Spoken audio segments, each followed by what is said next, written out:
গরিব অসহায় মানুষকে তারা পথের ভিখারি বানাতে যা করা লাগে তাই করবে নাকি, ক্ষতিগ্রস্ত করতে যা করা লাগে তাই করবে নাকি, এবং কি এই দেশকে ধ্বংস করতে যা করা লাগে তাই করবে নাকি। আমরা সাধারণ মানুষ এটাই দেখতেছি, কিন্তু আমরা যা দেখতেছি এই দেশের ভয়াবহ অবস্থা আরো সামনে হবে নাকি।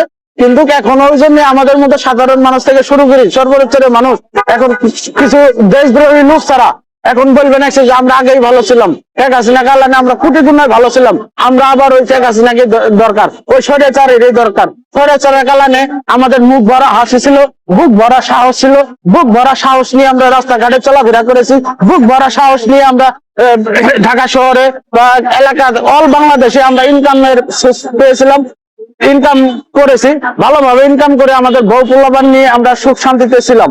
এখন ওই জন্যই আবার আমাদের মধ্যে সর্বোচ্চ মানুষ বলবে না যে স্বৈরাচারেরই দরকার। তাহলে কিসের জন্য বলে?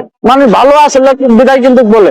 আজকে যে দেশের ভয়াবহ অবস্থা দেখেন, রাস্তাঘাট থেকে শুরু করি সবকিছু, স্কুল কলেজ মাদ্রাসা কোর্ট কাছারি সংসদ ভবন, তারপর আপনার সচিবালয়, কোন জায়গায় কেউই নিরাপত্তা আমাদের নাই। আজকে মনে করেন 5 আগস্টের পরে থেকে আমরা দেখলাম কলেজ মলে সবকিছু লুটপাট হলো, কলেজের যত গাড়ি ঘোড়া আছে সবকিছু তারা লুটপাট করে ভাঙচুর করে জ্বালিয়ে পুড়িয়ে সারকার করে দিয়ে এলো। এই যে সচিবালয়ের মতো একটা বাংলাদেশের মানসম্মত জায়গা, এই সচিবালয় আমরা দেখেছি দমাই দমাই সচিবালয় ভাঙচুর হয়েছে, ঘেরাও হয়েছে। এই সংসদে বর্তমান যে একটা সংসদ আছে, সংসদের মধ্যেও এখন হট্টগোল গন্ডগোল মারামারি হতেছে। একটা স্পিকারের কথা কেউ শুনবে নাকছে না, সবাই হাউ মাউ কাউ মাউ করবে নাকছে। তো কোন জায়গার মধ্যে শান্তিতে আছে মানুষ? দেখেন তো, রাস্তাঘাটে চুরি ছিনতাই ডাকাতি আজানি ধর্ষণ।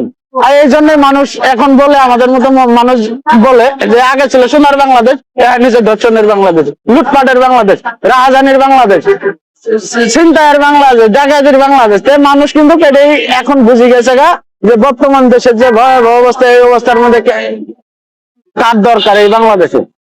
আমরা সাধারণ মানুষ এটাই মনে করি। আজকে যে দেশের ভয়াবহ অবস্থা, আজ আমাদের ইনকামের সোর্স নাই। আগে আমরা সাধারণ কর্মজীবী মানুষ যারা আসছিলাম পেডেল রিক্সা চালাছি, 8টার সময় যদি বাড়াচ্ছি সকাল 2-3টার মধ্যে আমরা 1200, 1300, 1500 টাকা ইনকাম করে নিয়ে গেছি।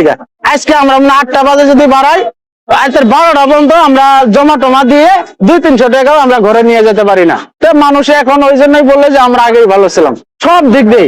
এখন খালি আমরা দেখতেছি মানে উন্নয়নের মধ্যে আমরা এটাই দেখতেছি ধর্ষণ হইতেছে, মাদ্রাসা ছাত্ররা বলৎকার হওয়া নাকছে, মরা মানুষ তুলিয়া নিয়ে পুরা দিবে নাকছে, মরা মানুষ তুলিয়া নিয়ে তারা ফুটকি উল্লাস করবে নাকছে, মরা লাশের উপরে মারবে নাকছে।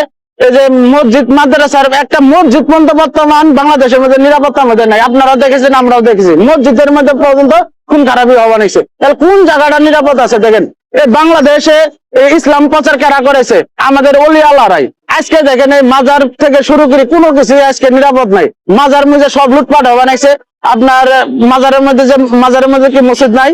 মসজিদ গুলো বন্ধ পুরা দিতে আছে, এবং লুটপাট করে সবকিছু মনে করেন তারা ধ্বংস করবে নাকছে। তাহলে কোন জায়গাটা শান্তিতে আছে? দেখেন, আপনি একটা রাস্তাঘাটে যাবেন, একটা মোবাইল নিয়ে রাস্তা দিয়ে যাবেন, দেখবেন যে মোটরসাইকেল দিয়ে আসে আপনার সামনে খাড়া হয়ে পিস্তল ধরিয়ে বা চাপাটি ধরিয়ে চাকু ধরিয়ে সবকিছু তারা ছিনতাইগিরি বা নিয়ে যাওয়া নাকছে। তাহলে কোন শান্তিটা আছে? দেখেন, একটা দিক দিয়ে দেখান যে শান্তিতে আছে। আপনারা সাংবাদিক মানুষ যারা আছেন, জ্ঞানীবান মানুষ যারা আছেন, আপনারা বুকে হাত দিয়ে বলেন তো যে কেউ শান্তিতে আছেন নাকি? আপনারা যদি ভালো একটা খবর প্রচার করেন, তাহলে আপনাদেরকে অফিস ভাঙচুর করা হবে নাকি, আপনাদেরকে মারধর করা হবে নাকি, আপনাদেরকে হুমকি দেওয়া হবে নাকি, আপনাদেরকে গুম করা হবে নাকি, আপনাদের অফিস টফিস সবকিছু জ্বালিয়ে পুরে সরকার করে দিবে নাকি? এটা আমরা সচক্ষে গেলে দেখবে নাকি? এটা তো আমাদের অপরাধ না, এই কথাগুলো বলা তো আর আমার অপরাধ না, তাই না?